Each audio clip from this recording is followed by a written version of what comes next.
Naam, karibu tena kwenye Ndugu Online TV, karibu kwenye Back to History, karibu tuangazie historia ya Ibilisi. Mimi naitwa Hassan Boy Ahmed Tanzania.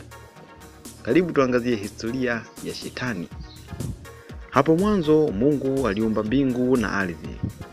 Baadaye akaumba malaika kumzunguka ili kumwabudu.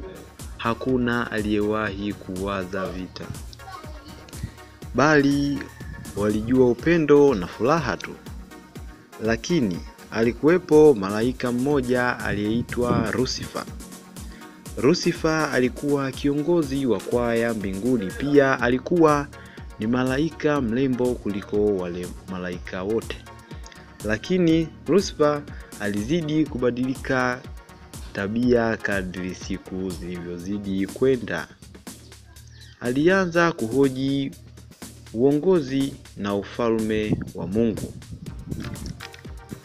na njia zake za kifalme. Lucifer alihoji kuwa, kwa nini malaika wasijiamulie wenyewe?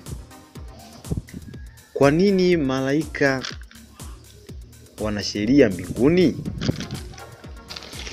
Lucifer akajawa na majivuno juu ya uzuri wake, na ndipo akaanza kutamani nafasi ya Mungu. Lucifer alisema kuwa Mungu hakuwa fair, na baadaye akasema Mungu ni kiongozi binafsi. Na malaika wengine waliokuwa karibu na Lucifer wakaanza kufuata Lucifer.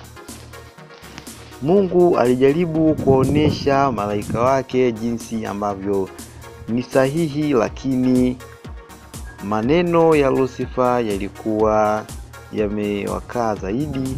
Hapo ndipo theluthi ya malaika wakamuasi Mungu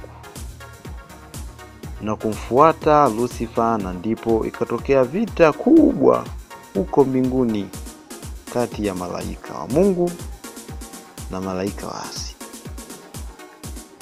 Waliposhindwa vita ile, Lucifer na malaika wenzake walitupwa duniani kutoka mbinguni, na sasa Lucifer anajulikana kama Shetani.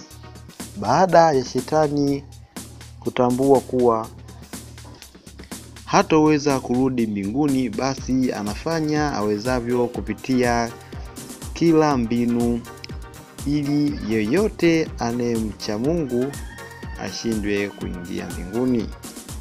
Naam, hiyo ndiyo historia ama inayomhusu Ibilisi ama Shetani. Asante sana kwa yeye amekwisha kusubscribe channel yetu ya Ndugu Online TV. Kwa yeye bado hajasubscribe, fanya kusubscribe kisha gusa alama ya kengele, tutakuwa pamoja. Asante.